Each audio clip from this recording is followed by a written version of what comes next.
ক্ষমতায় আসার আগে বিজেপি ও নরেন্দ্র মোদী গরুর মাংসের বিরুদ্ধে এক প্রকার যুদ্ধ ঘোষণা করেছিলেন। গোমাংস ভক্ষণকে তারা শুধু ধর্মবিরোধী নয়, বরং সাংস্কৃতিক বিশ্বাসের জন্য অপবিত্র আখ্যা দিয়েছিলেন। রাজনীতির মাঠে এ বিষয়কে ঘিরেই তারা ধর্মীয় আবেগ পুঁজি করে ভোটের হিসাব কষেছিলেন। এমনকি গ্রামে গঞ্জে হিন্দুত্বের জিগিয়ে তুলে গোমাংসের বিরোধিতা ছিল বিজেপির অন্যতম হাতিয়ার। অথচ বাস্তবতা হল, তারা ক্ষমতায় আসার পর ভারতের গোমাংস শিল্পই ফুলে ফেপে উঠেছে। বর্তমানে ভারত ৬৫টি দেশে মাংস রপ্তানি করছে। বছরে ৪৩ কোটি ডলারের বাজারে দেশটি এখন বিশ্বের দ্বিতীয় বৃহত্তম রপ্তানিকারক। ক্ষমতায় আসার আগে প্রধানমন্ত্রী নরেন্দ্র মোদী কংগ্রেস সরকারের পিঙ্ক রেভলিউশন নিয়ে কঠোর সমালোচনা করেছিলেন। তিনি অভিযোগ তুলেছিলেন, মনমোহন সিং এর সরকার ভারতের বেড়ে চলা গরুর মাংস রপ্তানি ইচ্ছাকৃতভাবে উৎসাহিত করেছে, যাতে ১৪% মুসলিম ভোটারকে খুশি রাখা যায়। কিন্তু বাস্তবে ভারতের গোমাংস শিল্প থামানো সহজ নয়। গরু নিয়ে কক ও সুসংহত আইন না থাকায় নানা ফাঁকফোকর ব্যবহার করে লোকজন তা চালিয়ে যাচ্ছে। সীমান্তের ভেতরে গরু পাচার করে নিয়ে যাওয়া হয় এমন রাজ্যে যেখানে শাস্তি কম কিংবা নেই। ফলে ব্যবসা আগের মতোই চলছে। বর্তমানে ভারত বিশ্বের দ্বিতীয় বৃহত্তম গরুর মাংস রপ্তানিকারক দেশ। প্রতি বছর এ খাত থেকে দেশটি আয় করছে প্রায় ৪৩ কোটি ডলার। তালিকার শীর্ষে ব্রাজিলের পর ভারত, অস্ট্রেলিয়া, যুক্তরাষ্ট্র ও যুক্তরাজ্য। ভারতের গোমাংস রপ্তানি শুরু হয় ১৯৬০-এর দশকে, তবে মোদির শাসনামলে গত এক দশকে তা সবচেয়ে বেশি বৃদ্ধি পেয়েছে। ভারতীয় গরুর মাংসের বিশেষ চাহিদা রয়েছে, কারণ প্রাকৃতিক চারণভূমিতে বেড়ে ওঠা গরু বা মহিষ থেকে এই মাংস পাওয়া যায়। অবশ্য গরু বনাম মহিষের মাংস রপ্তানি নিয়ে ভারতে বরাবরই বিতর্ক রয়েছে। বলা হয়, ভারতের রপ্তানিকৃত মাংসের বড় অংশই মহিষের। বিশ্বে থাকা মহিষের অর্ধেকের বেশি রয়েছে ভারতে, যার সংখ্যা প্রায় ১১,৫০,০০,০০০। প্রতি বছর ভারত প্রায় ১৫,৩০,০০০ টন গরুর মাংস উৎপাদন করে। তবে গরুর মাংস রপ্তানির পক্ষে যুক্তিও আছে। ভারতে ৭,৬০,০০,০০০ গরু রয়েছে এবং দেশটি বিশ্বের সবচেয়ে বড় দুধ উৎপাদনকারী দেশ। অনেক গরুই বয়সের কারণে দুধ উৎপাদনে অক্ষম হয়ে পড়ে। এরপর তাদের চামড়া ও মাংস রপ্তানির কাজে ব্যবহার করা হয়। অনেক হিন্দু গরুর মাংস রপ্তানির কথা অস্বীকার করলেও শিল্পের সঙ্গে যুক্তরা বলছেন, লাভজনক এ খাতে গরুর মাংস ভূমিকা রাখছে।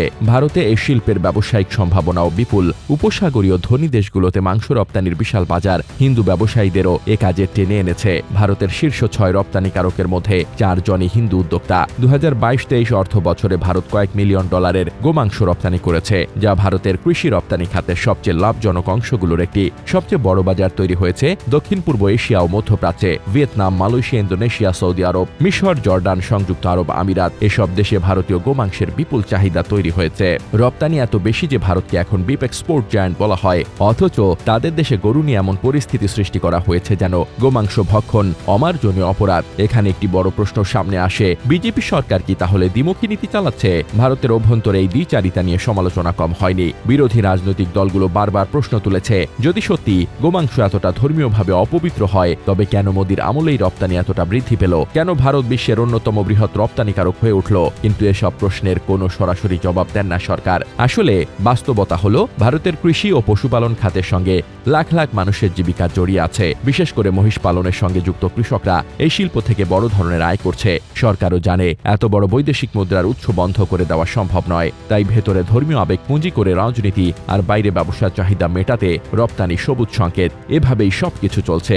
ভারতের বিভিন্ন রাজ্যে গরুর মাংস খাওয়া নিষিদ্ধ হলেও মূলত এটিই তাদের অর্থনীতিকে টিকিয়ে রাখছে। গরুকে হিন্দুরা ধর্মীয় কারণে বেশ ভক্তি করে, তাই অনেকে গরু তথা গোমাতার মাংস খাওয়া পছন্দ করেন না। তবে গরুর দুধ খেতে মানা নেই। অনেকে তো গোমূত্র আর গোবরও খান। কিন্তু এসবে ভারতের খুব একটা লাভ হয় না। দেশটির লাভের মূল জায়গাটা গরুর মাংসে। পৃথিবীতে যত গরুর মাংস রপ্তানি হয় তার ১৬% আসে ভারত থেকে। প্রতি বছর ভারত থেকে ১৩ লাখ মেট্রিক টন গরুর মাংস রপ্তানি হয়, যেখান থেকে দেশটি শত শত কোটি টাকা বৈদেশিক মুদ্রা আয় করে। ১৯৭০ সালে শুরু হওয়া অপারেশন ফ্লাড ভারতকে বিশ্বের শীর্ষ দুধ উৎপাদক দেশে পরিণত করে। এটি খামারিদেরকে সরাসরি বাজারের সাথে সংযুক্ত করে এবং দুধ উৎপাদন বৃদ্ধি করে, যে কারণে ভারতে ধীরে ধীরে গরু ও খামারের সংখ্যা বৃদ্ধি পায়। বর্তমানে ভারতে মাথা পিছু দুধের সরবরাহ দিনে ৪৫৯ গ্রাম, যা বিশ্ব গড়ের চেয়ে বেশি। দুধ ও মাংসের মতো প্রাণীজ প্রোটিনের উৎস হিসেবে গবাদি পশু তথা গরুই সবচেয়ে সহজ সমাধান। গরু ভারতের খাদ্য নিরাপত্তা ও পুষ্টি নিশ্চিত করতে গুরুত্বপূর্ণ ভূমিকা পালন করছে। গরু পালন ভারতের গ্রামীণ অর্থনীতিতেও বেশ ইতিবাচক ভূমিকা রেখে চলেছে। দেশটির কোটি কোটি মানুষ সরাসরি পশুপালন থেকে জীবিকা অর্জন করে এবং এটি গ্রামীণ পরিবারের আয়ের একটি উল্লেখযোগ্য অংশ। গরু পালন মহিলাদের জন্য একটি আয় ও ক্ষমতায়নের উৎস হিসেবে কাজ করে। বিষয়গুলো ভারতের কেন্দ্রীয় সরকার থেকেও তদারকি করা হয়।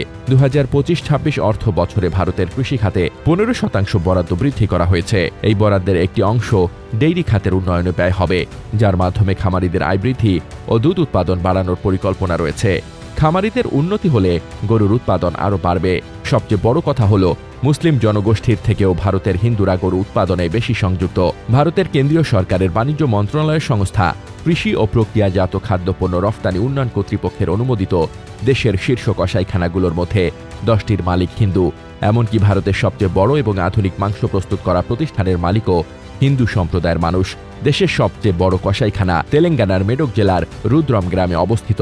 কমপক্ষে 400 একর জুড়ে থাকা ওই প্রতিষ্ঠানের মালিক সতীশ সাভারওয়াল এটি আল কবির এক্সপোর্টস প্রাইভেট লিমিটেড চালিয়ে থাকে। ভারতের মুম্বাইয়ে নরিম্যান পয়েন্টে অবস্থিত সদর দপ্তর থেকে তারা মধ্যপূর্বের কয়েকটি দেশে গবাদি পশুর মাংস রপ্তানি করে।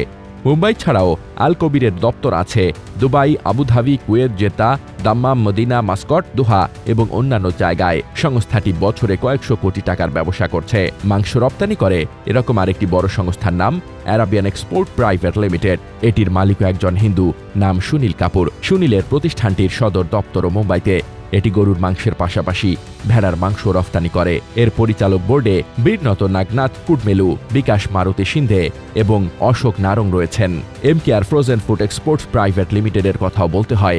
এই সংস্থাটির মালিক Madan Abbott. Abbott cold storage private লিমিটেডের কসাইখানা রয়েছে পাঞ্জাবের মোহালি জেলায়। বিজেপির রাজনীতির সাথে যুক্ত অনেকে গরু নিয়ে অতিভক্তি দেখালেও ব্যবসায়ীদের মাঝে কিন্তু তেমনটা দেখা যায় না। এ যেমন অশ্বিনী এগ্রো এক্সপোর্টসের পরিচালক কে রাজেন্দ্রন। তার মতে ধর্ম নিতান্তই ব্যক্তিগত বিষয়, ব্যবসার সঙ্গে এর কোনো সম্পর্ক থাকা উচিত নয়। আইন করে ভারতের অনেক রাজ্যে গোমাংস খাওয়া ও বেচাকেনা নিষিদ্ধ করা হয়েছে। তারপরও এর চাহিদা দিনকে দিন বাড়ছে, আর গরু দিয়েই ভারতের অর্থনীতি চাঙ্গা হচ্ছে। ভারতের গোমাংস শিল্পের এই উত্থান শুধু অর্থনৈতিক সফলতার গল্প নয়, বরং রাজনৈতিক কপটতারও নগ্ন প্রমাণ। দেশে যেখানে গোমাংস খাওয়ার অভিযোগেই মানুষ, সেখানে সেই সরকারের হাত ধরেই গোমাংস রপ্তানিতে ভারত শীর্ষে উঠে যায়। এই বৈপরীত্যই আসলে উন্মোচন করে মোদির আমলে ধর্ম ও রাজনীতির নামে যেটা বলা হয়, বাস্তবে তার পেছনে থাকে সম্পূর্ণ ভিন্ন এক অর্থনৈতিক হিসাব। আরেকটি গুরুত্বপূর্ণ দিক হল ভারতের রপ্তানিকৃত সব মাংস হালাল সনদ দেওয়া হলেও নাটকীয়ভাবে বিজেপি সরকার দেশের অভ্যন্তরীণ বাজারে হালাল সার্টিফিকেশন নিষিদ্ধ করেছে। ফলে আন্তর্জাতিক বাজারে মুসলিম সংখ্যাগরিষ্ঠ দেশগুলোকে লক্ষ্য রেখে হালাল মান বজায় রাখা হলেও দেশের ভেতরে ভিন্ন নীতি অনুসরণ করা হচ্ছে। মোদি ক্ষমতায় আসার আগে যেই শিল্পকে কটাক্ষ করেছিলেন, সেই মাংস রপ্তানি খাত তার আমলেই রেকর্ড আয়ে পৌঁছেছে। বৈদেশিক মুদ্রা আয়ের দিক থেকে এই খাত ভারতের অর্থনীতিকে শক্তিশালী করেছে ও বৈশ্বিক মাংস বাজারে ভারতের অবস্থানকে আরও দৃঢ় করেছে।